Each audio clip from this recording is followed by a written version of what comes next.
natin tanggalin lahat ng laman ng ATM. Tandaan niyo yan. Sige.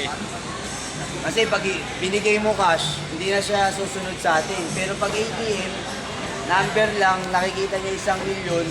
Pag sinuway niya tayo sa mga inutos natin, pwede natin tanggalin lahat ng laman ng ATM. Naka-video pala kami. Wala. Picture lang to. Sige. Para maabot doon kay Alam mo, Presidente. ang pangarap kung Oo. nakabalik siya sa pagiging nakabalik sila sa gobyerno, dapat lahat ng tao ibalik, pagandahin nila ang buhay. Sir, pele na. Pero lahat ng taga-ibang bansa dito sa Pilipinas, re-respetuhin natin at mamahalin natin. Oo.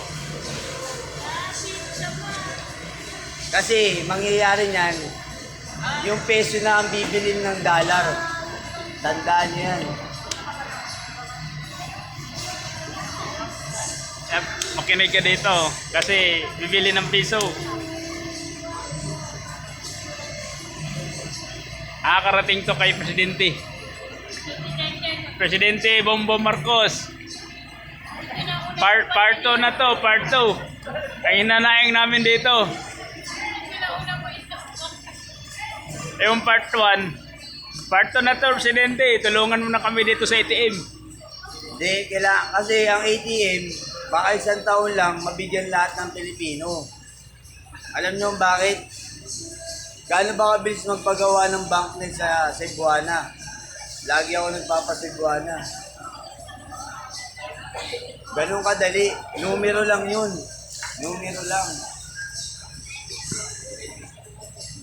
Kasi kailangan pa rin magtrabaho ng mga tao. Pag ang mga tao hindi nagtrabaho, pwede natin bawiin sa kanila yung laman ng ATM. Magtatrabaho pa rin sila kasi kailangan natin magkaroon ng koleksyon. Presidente na lang sa SK chairman ang iboboto. Wala mo nang ibang iboboto para lahat ng koleksyon, diretso muna sa gobyerno.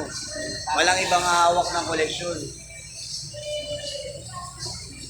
Kasi ang dami, mayor, vice mayor, congressman, councilor, kung sino-sino umahawak ng koleksyon ng bansa natin. Kung presidente lang ang hawak ng koleksyon ng buong Pilipinas, hanggang Mindanao, Luzon, Visayas, Mindanao, ang laki ng pera ng pampagawa natin ng pera. Magagawa natin lahat ang gusto natin gawin. Wala nang makakakurap dahil lahat ng pera diretso sa taong bayan. Saan ka, nagwawalis ka lang sa kalsada, may hawak ang ATM na may laman na 1,000,000.